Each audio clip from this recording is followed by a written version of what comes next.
बिस्मिल्लाहिर्रहमानिर्रहीम। कैसे हैं भैया आप लोग? रटना नहीं है, समझना है। Sindh text book board second year physics new book 2024 chapter number 21 physics of solids. इसका पार्ट जो है वो 20 हम करने जा रहे हैं। 20 कॉपी पेंसिल ले लीजिए, लेक्चर को नोट करना और मुस्कुराते रहना। लेक्चर तो नहीं, अभी तो हम 2 वर्कड एग्जाम्पल्स हैं इसके अंदर, वो देख लेते हैं और उसके बाद MCQs इनको देख लेते हैं, फिर CRQs, ERQs और फिर फाइनली न्यूमेरिकल्स जो है उसको देखते हैं। ठीक है भाई, पिछला पार्ट अगर नहीं देखा तो ऊपर देखिए, आपको लिंक शो हो जाएगा पिछले पार्ट का। और अगला पार्ट अगर देखना है आपने तो इसी वीडियो के एंड में इसी स्क्रीन के ऊपर आपको अगला पार्ट शो हो जाएगा। लेकिन बार बार नए बच्चों के लिए बताता हूँ मैं कि प्लेलिस्ट में जाए बगैर आपका मसला हल नहीं होगा।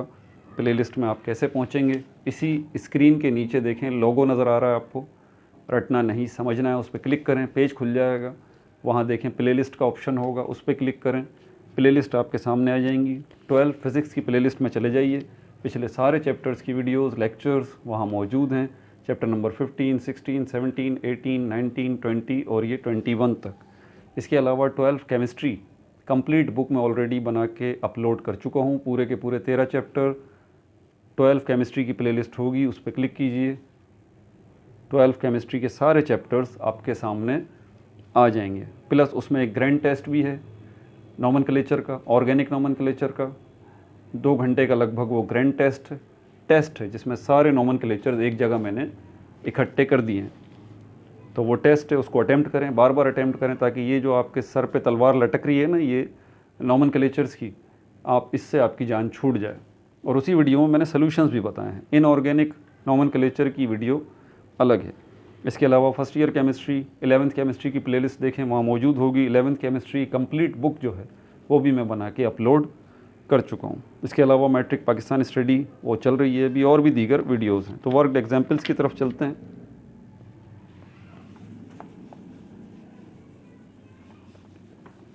वर्कड एग्जाम्पल्स, जितनी अच्छी आपकी एग्जाम्पल्स पे ग्रिप होगी उतनी ही जो है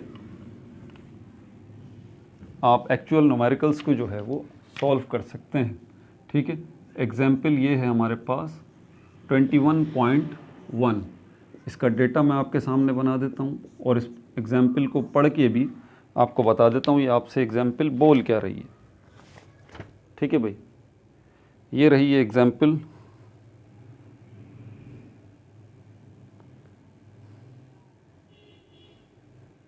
और ये है यहाँ पर, ये इलास्टिसिटी से मुताल्लिक है। इलास्टिसिटी के ऊपर मैं लेक्चर दे चुका, डेरिवेशन भी करा चुका।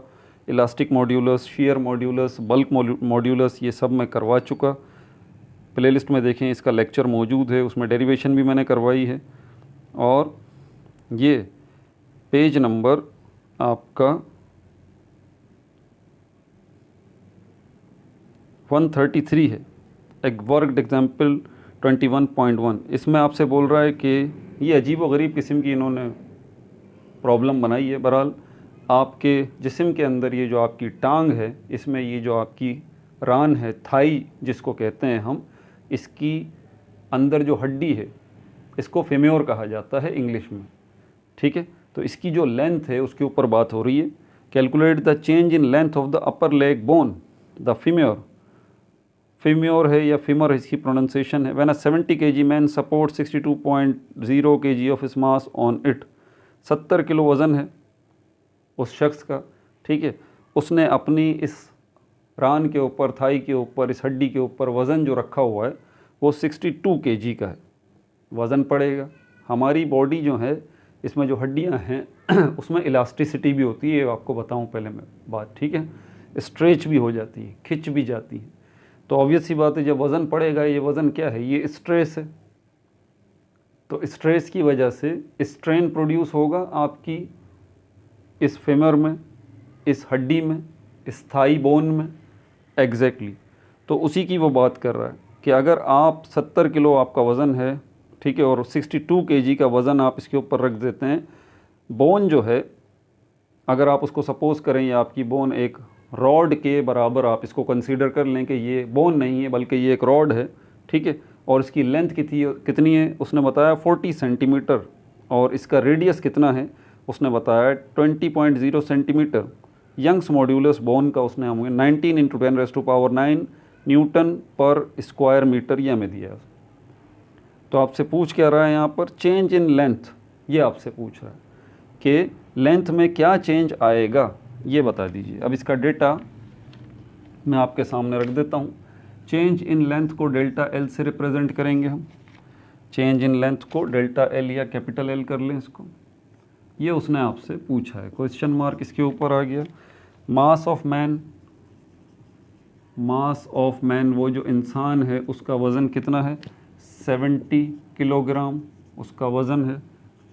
तीसरी इंफॉर्मेशन उसने दी है मास ऑन लेग, लेग के ऊपर जो मास रखा गया है वो 62 किलोग्राम का है। ठीक है भाई। लेंथ ऑफ लेग जो है, लेंथ ऑफ लेग जिसको कैपिटल एल से रिप्रेजेंट किया गया है वो कितना है, 40 सेंटीमीटर। 40 सेंटीमीटर को मीटर में कन्वर्ट करने के लिए इसको 100 से डिवाइड करें तो आपके पास 0.4 मीटर जो है इसकी लेंथ आ जाएगी मीटर में, जिसकी आपको ज़रूरत है। ठीक है। रेडियस जो है वो बोन का,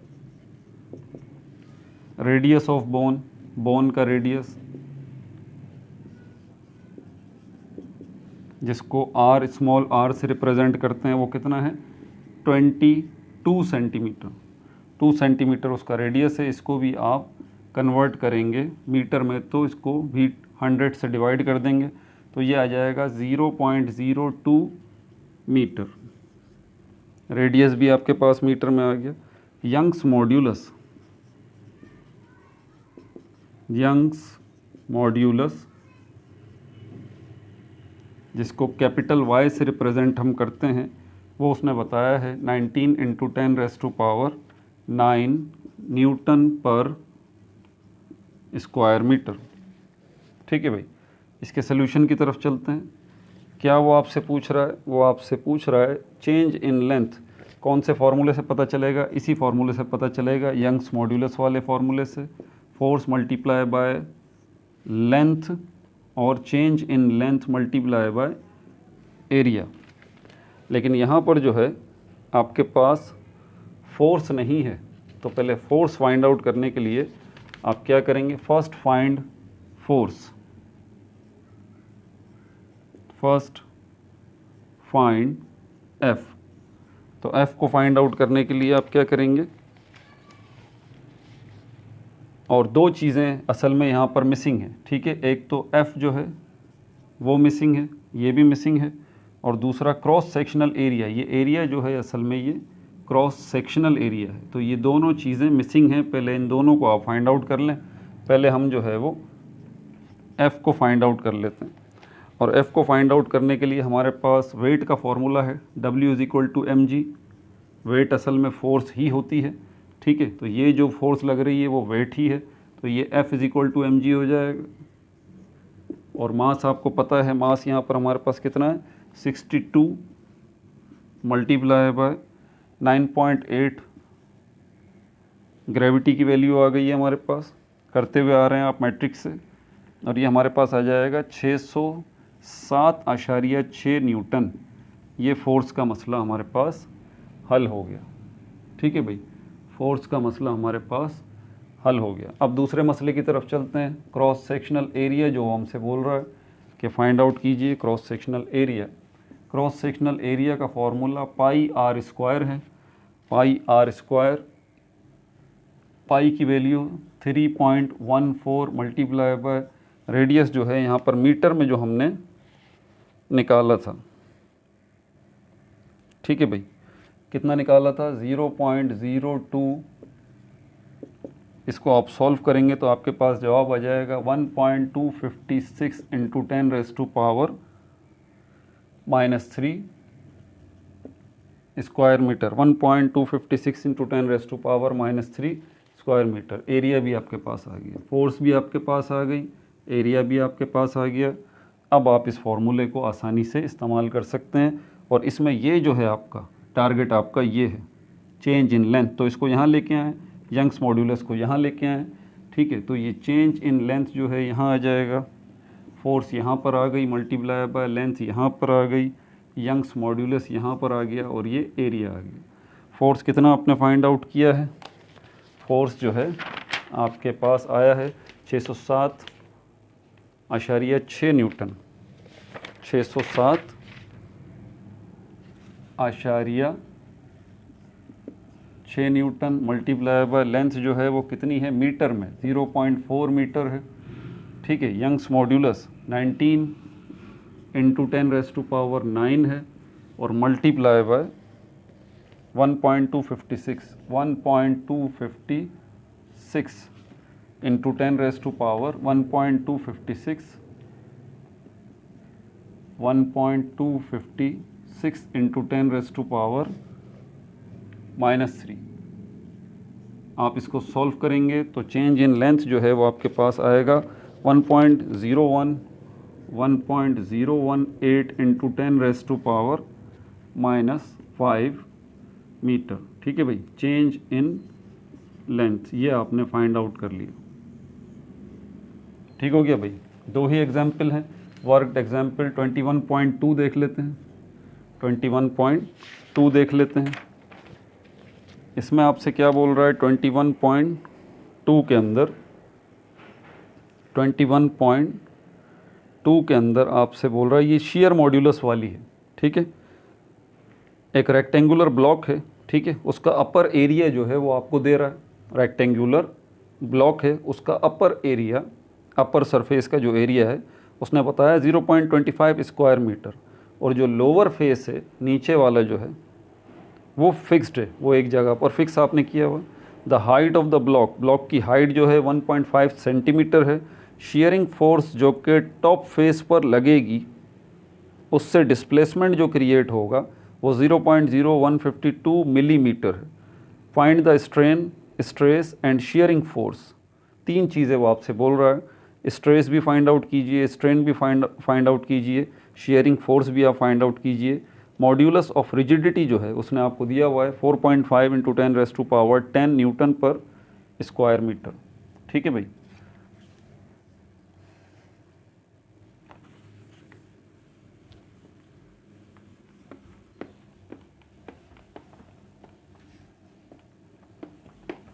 डेटा ले लेते हैं पहले इसका।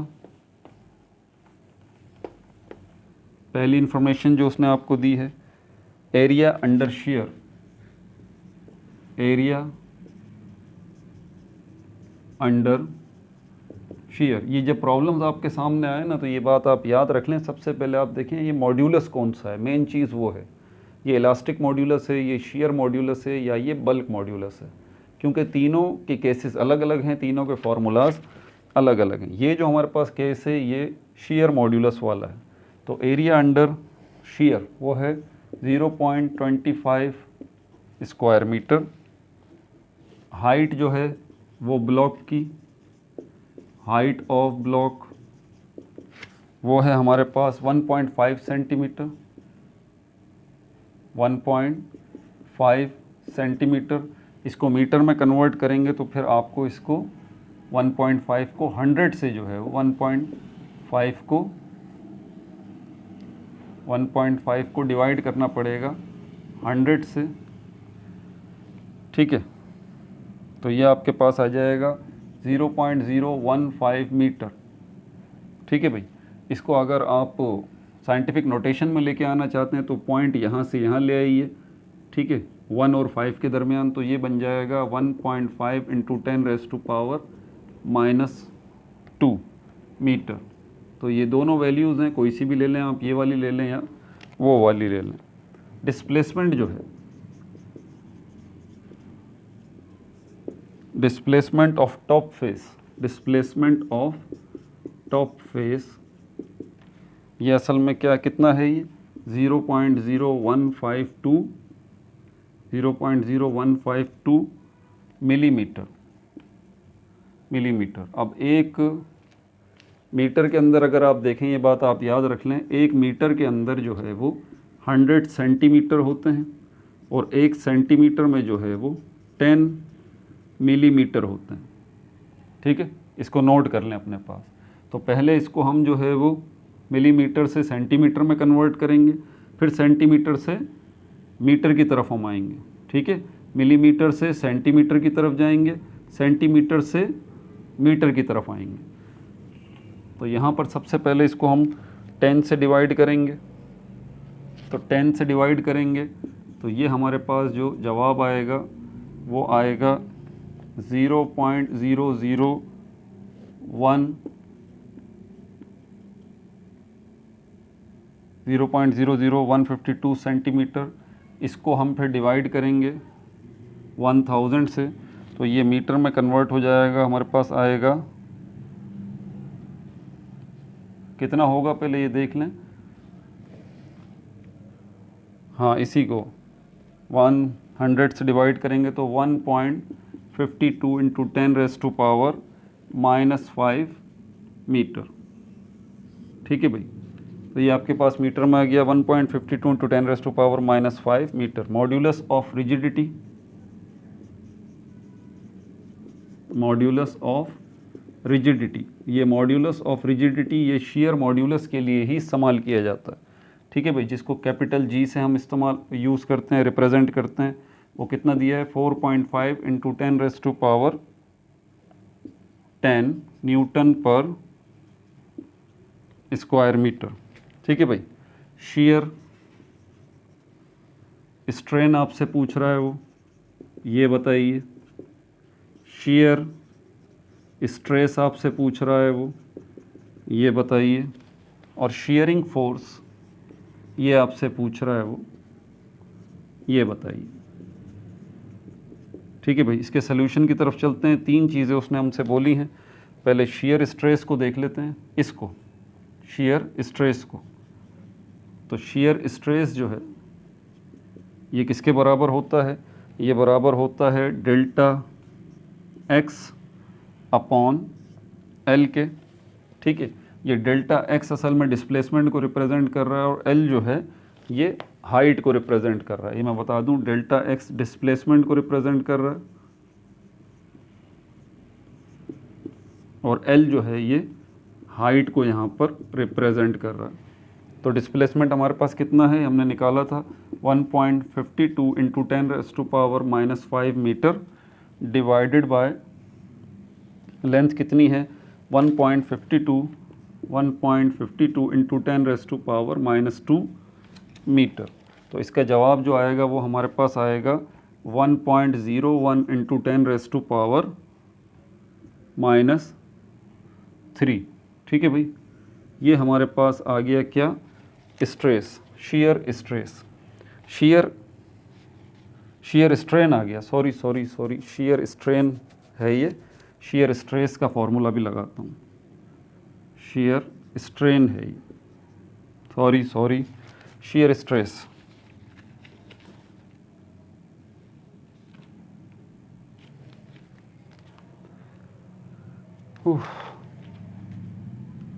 अगेन सॉरी भाई,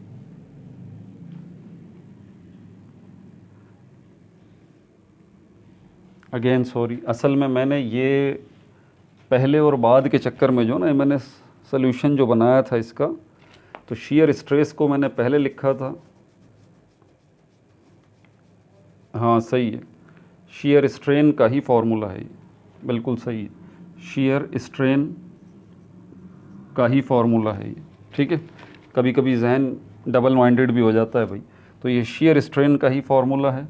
शेयर स्ट्रेस जो है, शेयर स्ट्रेस जो है इसमें G multiply by shear strain, ये इसका फॉर्मूला है, ठीक है।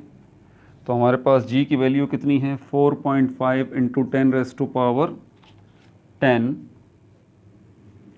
मल्टीप्लाई बाय 1.01 इंटू 10⁻⁻3, ठीक है भाई। इसको मल्टीप्लाई करेंगे तो शेयर स्ट्रेस जो है वो हमारे पास आ जाएगा 4.56 इंटू 10⁻7 न्यूटन पर स्क्वायर मीटर, ये आ गया हमारे पास। शेयर स्ट्रेन जो है वो भी हमने फाइंड आउट कर लिया, ये रहा 1.0 इंटू 10⁻⁻³ शेयर स्ट्रेस जो है वो भी हमने फाइंड आउट कर लिया 4.56 इंटू 10⁻7 न्यूटन पर स्क्वायर मीटर। अच्छा, अब ज़रा यहाँ पर ये शेयरिंग फोर्स जो है इसके लिए ये दो मसले हल हो गए। शेयरिंग फोर्स जो है इसके लिए हम शेयर स्ट्रेस का फॉर्मूला यूज़ करेंगे। मैं इसको ज़रा मिटा दूँ ऊपर से।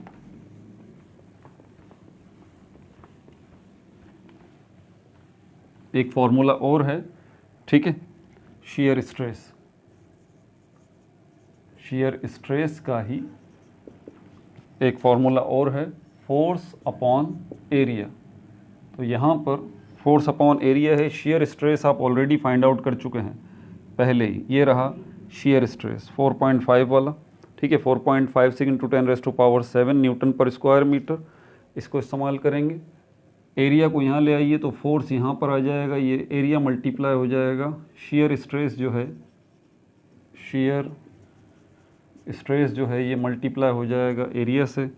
तो शेयर स्ट्रेस आपके पास है 4.56 इंटू 10⁻7 मल्टीप्लाई बाय 0.25, एरिया आपको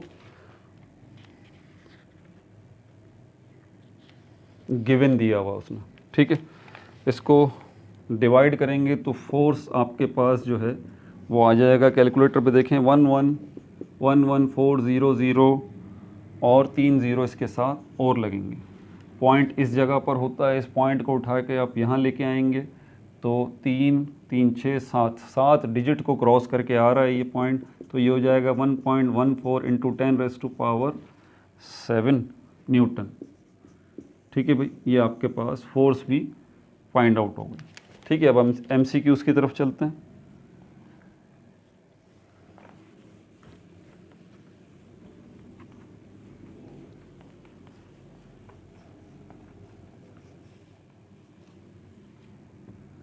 MCQs, पहला MCQ जो है ये मैं आपके सामने पढ़ देता हूँ, उसमें आपसे क्या पूछ रहा है, ठीक है। टाइम मेरे पास थोड़ा सा शॉर्ट है इसलिए मैं डायरेक्ट इसका तर्जुमा बताऊंगा आपको, ताकि आपको समझ में आ जाए आपसे पूछ क्या रहा है, ठीक है ना। हमारी सबसे बड़ी मसला अंग्रेज़ी ज़बान है ना, ये ज़बान ही तो नहीं आती हमें, ये आ जाए तो हम पढ़ के समझ लें खुद ही कि भाई ये बोल क्या रहा है, क्या पूछना चाहता है। तो पहला MCQ जो है इसमें आपसे बोल रहा है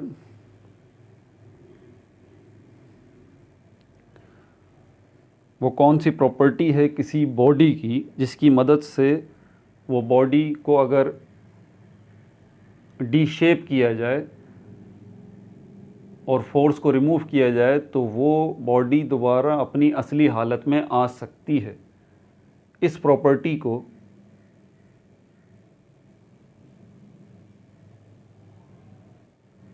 किसी भी बॉडी की क्या कहा जाता है, इस प्रॉपर्टी को किसी भी बॉडी की क्या कहा जाता है। यहाँ पर 4 ऑप्शन आपको दिए गए हैं, इलास्टिसिटी, प्लास्टिसिटी, रिजिडिटी या कंप्रेसिबिलिटी। तो ये ए है इलास्टिसिटी,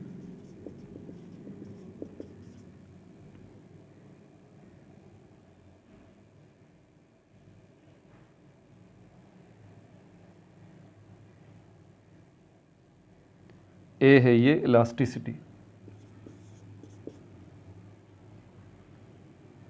बी जो है हमारे पास substances which can be stretch to cause large strains are called. वो सब्सटेंसेस जिनको अगर हम स्ट्रेच करें तो हमें बहुत ज़्यादा स्ट्रेन मिलता है, ऐसे सब्सटेंसेस को क्या कहा जाता है, ब्रिटल, डक्टाइल, प्लास्टिक या इलास्टोमर। तो ये डी है हमारे पास,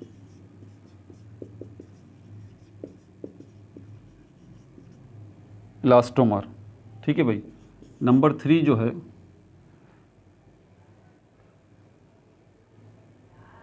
इसमें कह रहा है अगर लोड जो है वो आप इंक्रीज़ कर देते हैं beyond the point, strain increase होता है रैपिडली, हालांकि आप थोड़ा सा ही सिर्फ स्ट्रेस उसके ऊपर अप्लाई करते हैं, तो ऐसा पॉइंट जिसके ऊपर एंड हो जाता है कि आप स्ट्रेस लगाएं, मज़ीद उसमें स्ट्रेन प्रोड्यूस ना हो, ऐसे पॉइंट को क्या कहा जाता है, elastic point, yield point, plastic point या फ्रैक्चर पॉइंट। तो ऐसे पॉइंट को यील्ड पॉइंट कहा जाता है।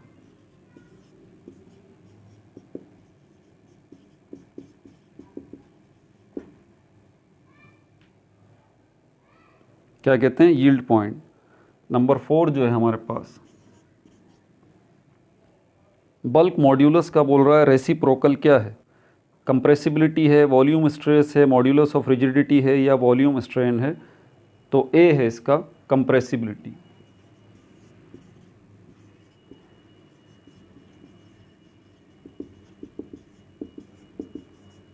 कंप्रेसिबिलिटी। नंबर 5 जो है हमारे पास बोल रहा है which of the following statement is wrong. इसमें तीसरी स्टेटमेंट मैं आपको बता देता हूँ, पूरी नहीं पढ़ सकता वरना बड़ी तवील बात हो जाएगी। It is difficult to twist a long rod as compare to small rod, कि एक लंबी रॉड को मोड़ना ज़्यादा मुश्किल है एक छोटी रॉड के मुकाबले में। आप खुद बताइए, लंबी रॉड आसानी से मोड़ लेंगे या छोटी रॉड? तो ये गलत बात है, इसीलिए ए जो है 3 ओनली। ठीक है भाई। 6 जो है इसमें हमारे पास मेटल्स जो हैं गुड कंडक्टर्स होते हैं इलेक्ट्रिसिटी और हीट के, इसकी वजह क्या है, कौन सा बॉन्ड है, कोवलेंट है, आयोनिक है, मेटेलिक है या हाइड्रोजन है? तो सी है ये मेटेलिक बॉन्ड, मेटेलिक बॉन्ड। ठीक है भाई। नंबर 7 जो है हमारे पास उसमें बोल रहा है मेटेलिक क्रिस्टल जो हैं उसमें डी लोकेलाइज्ड इलेक्ट्रॉन्स होते हैं, वो कहाँ पर मौजूद होते हैं? कंडक्शन बैंड में होते हैं, वैलेंस बैंड में, कंडक्शन एंड वैलेंस बैंड में, या कोई डी लोकेलाइज्ड इलेक्ट्रॉन्स होते ही नहीं हैं? डी लोकेलाइज्ड इलेक्ट्रॉन्स होते हैं मेटेलिक क्रिस्टल में और कंडक्शन बैंड में होते हैं। ए कंडक्शन बैंड में। नंबर 8 जो है इसमें बोल रहा है सेमीकंडक्टर को जिनके पास रेसिस्टिविटी होती है वो कौन सी कैटेगरी में आते हैं? Between conductor and insulator, more than insulator, less than conductor, depending on the semiconductor material. तो ये ए है कि सेमीकंडक्टर के अंदर जो रेसिस्टिविटी है ये इंसुलेटर और कंडक्टर के दरमियान आती है। तो ए जो है इस पर टिक लगा लीजिए, between semiconductors, semiconductors, between semiconductors, between conductors and insulators, between conductors, conductors and insulators। ठीक है भाई, 8 हो गए। 9वां जो है यहाँ लिख देता हूँ, फेरोमैग्नेटिक सब्सटेंस जो है वो परमानेंट मैग्नेट जो है वो बन सकते हैं कब? इसको मेरा ज़रा ध्यान से मैंने स्टडी किया था। ठीक है, इसके ऑप्शंस नहीं दूंगा मैं आपको, सिर्फ बी बता रहा हूँ। All the domains get oriented in the direction opposite. इसमें क्या है, ये ए है। All the domains for ferromagnetic substances जो है वो परमानेंट मैग्नेट बन जाते हैं जब इनको आप मैग्नेटिक फील्ड में रखते हैं। बिकॉज, क्योंकि उसकी वजह क्या है, all the domains get oriented in the direction of magnetic field. ये ए है, इस पर आप क्लिक कर लीजिए, लगा दीजिए, निशान लगा दीजिए। ठीक है। 10 जो है इसके अंदर बोल रहा है, हाँ ये वाला है जो बेसिकली जिसके ऊपर मैंने थोड़ी सी तहकीक की, हो सकता है इसके ऊपर मेरे ऊपर कमेंट्स जो हैं वो आएँ इसके ऊपर कि सही नहीं सर ये होना चाहिए और ये होना चाहिए। तो आप भी इसकी ज़रा रिसर्च कर लें। मैंने बेस्ट जो चॉइस इसके अंदर रखी है वो ये बी रखी है। वो आपसे बोल रहा है कि आइडेंटिफाई करें उस मेथड को जिसके ज़रिए आप डीमैग्नेटाइज कर सकते हैं फेरोमैग्नेटिक मटेरियल को, फेरोमैग्नेट को। तो ये बी है, by heating, hammering and spinning it in an external magnetic field. ये बी वाला है। अब इसकी वजह क्या है इसको मैं आपको बता दूं। अब ये आपके जहन में बात आ रही होगी कि मैग्नेटिक फील्ड की मदद से तो हम मैग्नेट बनाते हैं, उसी मैग्नेटिक फील्ड की मदद से हम क्या डीमैग्नेटाइज कर सकते हैं? बिल्कुल कर सकते हैं। मैग्नेट की अगर आप अपोजिट साइड जो है उसको सामने रखते हैं तो, यानी कि स्पिन अगर करते हैं तो आसान लफ्ज़ों में, तो स्पिन करने से वो जो डोमेन्स अलाइन हुए हैं ना वो डी अलाइन हो जाएंगे दोबारा से उसी मैग्नेटिक फील्ड की मदद से। लेकिन आपको इसको स्पिनिंग करना पड़ेगा। ठीक है भैया, अपना बहुत ज़्यादा ख्याल रखिएगा। No like no subscribe, only share.